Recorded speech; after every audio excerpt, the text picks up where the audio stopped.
Movie start होती है और यहाँ पर हम एक बूढ़ी औरत को देखते हैं जो कि अपने घर के कामों में बिजी होती है। लेकिन जब वो अपने हस्बैंड के पास जाती है तो वो वहाँ पे बहुत ही अजीब सी चीज़ देखती है कि यहाँ पर उसके हस्बैंड ने एक चिड़िया को मार दिया है और उसको खा रहे हैं। अब इसके बाद यहाँ से सीन चेंज हो जाता है। तभी हम अगले सीन में एक आदमी को देखते हैं जो कि अपनी बेटी को अपने वाइफ के पास छोड़ने के लिए आया है। यहाँ पर इरेज का हस्बैंड इरेज को बताता है कि आज रात उसको ऑफिस में काफ़ी देर हो जाएगी, इसलिए मैं अपनी बेटी को यहाँ पर छोड़ के जा रहा हूँ। अब यहाँ पर वो अपनी बेटी को इरेज के पास छोड़ के वहाँ से चला जाता है। अब यहाँ पर इरेज अपनी बेटी को लेकर एक एथलेटिक क्लब में पहुँचती है और यहाँ पर असल में इरेज सिक्योरिटी गार्ड की जॉब करती है और आज यहाँ पर उसकी नाइट शिफ्ट होती है। अब यहाँ पर इरेज अपनी बेटी को बास्केटबॉल वाले ग्राउंड पे लेके आती और उसे बोलती है कि तुम यहीं पर खेलना और कोई शरारत बिल्कुल मत करना और यहाँ से बाहर बिल्कुल मत जाना। अब यहाँ पर बातें करते करते वो अपनी बेटी को एक मोबाइल देती है ताकि इस क्लब में लगे सीसीटीवी कैमरे को वो मॉनिटर कर सके। अब उसकी मॉम उसको वहीं पर छोड़ के चली जाती है। अब यहाँ पर इरेज के जाने के बाद उसकी बेटी वहीं पर खेलने लगती है और यहाँ पर हम देखते हैं कि खुद इरेज सीसीटीवी मॉनिटर से उसको देखने लगती है। तभी हम देखते हैं कि क्लब के बाहर से इरेज को कुछ अजीब सी आवाज़ें आने लगती है। अब जैसे ही वो बाहर देखती है तो वहाँ पर दो आदमी होते हैं, जहाँ पर एक आदमी दूसरे आदमी को बहुत ही बुरी तरीके से मार रहा है। अब ये देखकर इरेज काफ़ी घबरा जाती है, इसीलिए वो फ़ौरन बाहर बैठे गार्ड को कॉल करने लगती है और इस बारे में इन्फॉर्म कर देती है। तभी वो गार्ड इरेज को बताता है कि आप फिक्र मत कीजिए, मैंने इस बारे में पुलिस को बता दिया है। अब यहाँ पर इरेज को अपनी बेटी की फिक्र होने लगती है, इसलिए वो जल्दी से बास्केटबॉल वाले ग्राउंड में आ जाती है जहाँ पर वो अपनी बेटी को छोड़ के गई थी। लेकिन जैसे ही वो यहाँ पर आती है तो देखती है कि उसकी बेटी तो यहाँ पर है ही नहीं। अब यहाँ पर इरेज उसे हर जगह ढूंढने की कोशिश करती है लेकिन उसकी बेटी उसे कहीं भी दिखाई नहीं देती। इसी दौरान इरेज देखती है कि एक अजीब सा आदमी क्लब में घुस आया है और यहाँ पर ये आदमी किसी चीज़ से इन्फेक्टेड था और वो ऐसे बिहेव कर रहा था कि मानो कोई ज़ॉम्बीज़ हो।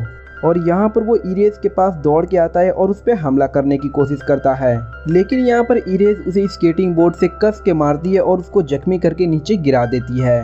लेकिन यहाँ पर वो आदमी दोबारा से फिर से उठ जाता है और एक बार फिर से इरेज के पीछे दौड़ने लगता है। अब यहाँ पर इरेज एक रूम में जाकर छिप जाती है। फिर यहाँ पर इरेज डॉल के होल से बाहर देखती है जहाँ पर बहुत सारे लोग अजीब तरीके से इधर उधर भाग रहे थे। साथ ही साथ वो सिक्योरिटी गार्ड भी वहाँ पर मरा हुआ पड़ा था। अब ये देख के इरेज काफ़ी ज़्यादा डर जाती है और फ़ौरन से सीसीटीवी कैमरे चेक करने लगती है ताकि वो अपनी बेटी को ढूंढ सके। और तभी हम देखते हैं कि उसकी बेटी एक रूम में नज़र आ जाती है, इसीलिए इरेज वहाँ से उस रूम के लिए निकल जाती है। यहाँ पर इरेज अपनी बेटी को कहती है कि मेरी बात तुम ध्यान से सुनना और वो उसको कहती है कि तुम उस रूम को लॉक करना, बहुत जल्द मैं तुम्हारे पास आके तुम्हें लेने आऊंगी। अब जब यहाँ पर इरेज अपनी बेटी से बात कर ही रही होती है कि तभी उसको सीसीटीवी कैमरे के बाहर किसी के आने की आहट सुनाई देती है, इसीलिए इरेज जल्दी से टेबल के नीचे छुप जाती है और बाहर असल में वही आदमी होता है जिसने पहले भी इरेज पर हमला किया था। लेकिन तभी हम देखते हैं कि अचानक से वहाँ पर एक बिल्ली आ जाती है जिसे वो आदमी उठाकर जान से मार देता है और उसका खून पीने लगता है। अब यहाँ पर मौका देखकर इरेज वहाँ से भागकर दूसरे रूम में आ जाती है। अब यहाँ पर आकर भी वो सीसीटीवी कैमरे को देखने लगती है और वो देखती है कि उसकी बेटी जिस रूम में है उस रूम के बाहर एक इन्फेक्टेड औरत है। अब वो यहाँ पर सीसीटीवी फुटेज के पहले वीडियो को देखती है जहाँ पर उसे पता चलता है कि ये वायरस पूरे के पूरे शहर में फैल चुका है, जिसकी वजह से लोग तेजी से ज़ॉम्बीज़ बन रहे हैं। लेकिन जैसे ही कोई ज़ॉम्बीज़ दूसरे को काटता है तो वो 32 सेकंड के लिए स्टॉप हो जाता है, लेकिन 32 सेकंड के बाद फिर वो दोबारा हमला करने लगता है। अब इरेज को हर हाल में ही अपनी बेटी को उन ज़ॉम्बीज़ से बचाना था और यहाँ पर ये ज़ॉम्बीज़ एक एक करके उस क्लब में घुसते ही जा रहे थे। अब जब इरेज वहाँ से निकलने लगती है तभी हम देखते हैं कि अचानक से एक ज़ॉम्बीज़ उस पर हमला कर देता है। इस हमले में वो ज़ॉम्बीज़ जैसे ही इरेज को काटने वाला होता है कि तभी वहाँ पर एक आदमी आता है और इरेज को बचा लेता है। इसके बाद वो आदमी इरेज को लेकर वहाँ से भागने लगता है, जहाँ पर वो ज़ॉम्बीज़ भी उनका पीछा करते करते वहाँ भाग रहा होता है। अब जाते जाते ये लोग पानी में कूद जाते हैं, जहाँ पर वो ज़ॉम्बीज़ भी इनके पीछे पानी में कूद जाता है। लेकिन कुछ देर के बाद दम घुटने की वजह से उस आदमी की मौत हो जाती है और इसके बाद इरेज उस आदमी के साथ बाहर निकलती है और वो यहाँ पर बताता है कि मेरा नाम लुइस है और मैं अपनी वाइफ को हॉस्पिटल लेके जा रहा था और यहाँ पर रास्ते में एम्बुलेंस पर ज़ॉम्बीज़ ने हमला कर दिया और इसी वजह से मैं अपनी वाइफ को लेकर यहाँ पर आ गया हूँ। और इसीलिए अब तुम्हें ही मेरी वाइफ की मदद करनी होगी। अब इसके बाद हम देखते हैं कि लुइस इरेज को लेकर अपनी वाइफ के पास आता है, लेकिन यहाँ पर जैसे ही इरेज आती है तो देखती है कि लुइस की वाइफ नॉर्मल नहीं है बल्कि वो इन्फेक्टेड है, जहाँ पर लुइस ने उसे चेयर से बांधा हुआ था। और ये सब देख के इरेज इतना घबरा जाती है कि वो हेल्प करने से साफ मना कर देती है। और यहाँ पर लुइस को बहुत ही गुस्सा आ जाता है और यहाँ पर वो बातों बातों में कह देता है कि अगर तुम्हारी बेटी ज़ॉम्बीज़ बन गई। और तभी ये बात सुनकर इरेज काफ़ी हैरान हो जाती है और पूछती है कि तुम मेरी बेटी के बारे में कैसे जानती हो।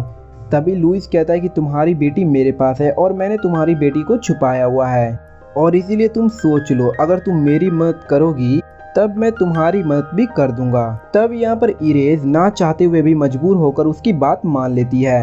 अब ये लोग लुइस की वाइफ को लेकर एक सेफ रूम में जा रहे होते हैं, लेकिन तभी अचानक से इरेज की नज़र अपने हस्बैंड पे पड़ती है जो कि उसी हॉल में पड़ा हुआ था, और यहाँ पर वो काफ़ी जख्मी था और तड़प रहा था। इसीलिए इरेज अपने हस्बैंड के पास भाग कर जाती है और यहाँ पर जाकर इरेज देखती है कि उसका हस्बैंड काफ़ी जख्मी है।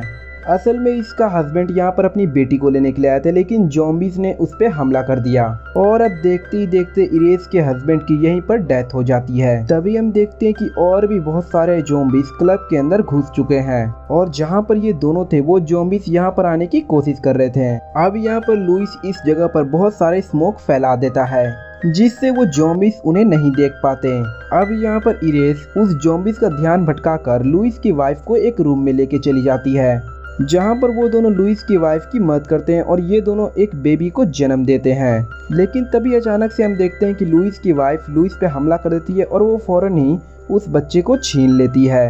इसके बाद वो अपनी बेबी को भी काटना चाहती थी, लेकिन यहाँ पर लुइस को ना चाहते हुए भी अपनी वाइफ को शूट करना पड़ता है। अब यहाँ पर इरेज बोलती है कि मैंने आपकी मदद कर दी, अब बताओ मेरी बेटी कहाँ पर है। अब यहाँ पर लुइस बताता है कि तुम्हारी बेटी वायलिन रूम में है, इसीलिए वो अब भागते हुए वायलिन रूम की तरफ जाती है। फिर वो यहाँ पर बड़ी मुश्किल से किसी तरह वायलिन रूम तक पहुँच जाती है और यहाँ पर आकर वो देखती है कि इस रूम में उसकी बेटी का बैग पड़ा हुआ है, साथ ही साथ यहाँ पर बहुत सारा खून भी फैला हुआ था। अब तभी हम देखते हैं कि इरेज की नज़र आग पे पड़ती है, जहाँ पर आग में एक लड़की की डेड बॉडी पड़ी हुई थी। अब ये देखकर इरेज काफ़ी दुखी हो जाती है और रोने लगती है, क्योंकि उसे ये लग रहा था कि ये डेड बॉडी उसकी बेटी की है। तभी उसे वहाँ पर एक चूहा दिखाई देता है जो कि एक रूम का दरवाज़ा खोला होने के कारण उसके अंदर चला जाता है।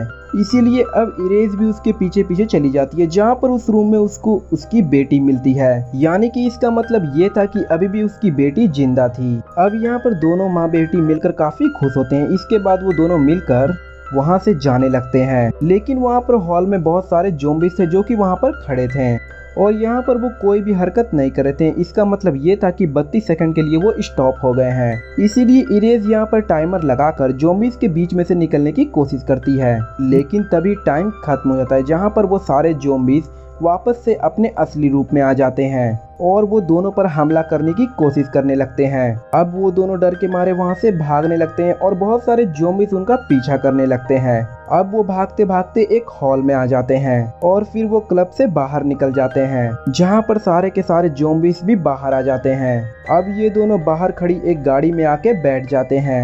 अब इरेज यहाँ पर उस गाड़ी को स्टार्ट कर देती है। अब यहाँ पर इरेज एक लकड़ी से गाड़ी को स्टार्ट कर देती है और यहाँ पर वो गटर के रास्ते से फिर से क्लब के अंदर आ जाती है और इस तरह से ये खाली गाड़ी ही आगे चलती जा रही थी और ज़ॉम्बीज़ को ये लग रहा था कि वो दोनों माँ बेटी इसी गाड़ी में हैं। इसीलिए वो ज़ॉम्बीज़ गाड़ी को रोक लेते हैं और अंदर चेक करते हैं। तब उन्हें पता चलता है कि अंदर तो कोई नहीं है। यानी कि इस तरह से यहाँ पर इरेज का प्लान कामयाब हो जाता है, यानी कि वो ज़ॉम्बीज़ को धोखा देने में सक्सेसफुल हो गई।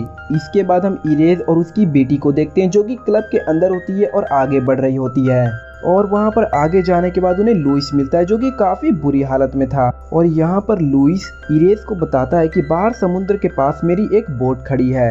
अब जैसे ही लुइस यहाँ पर इन सब को ये बातें बता रहा होता है कि तभी हम देखते हैं कि वहाँ पर वही ज़ॉम्बीज़ आ जाता है जिसे हमने मूवी के स्टार्ट में देखा था।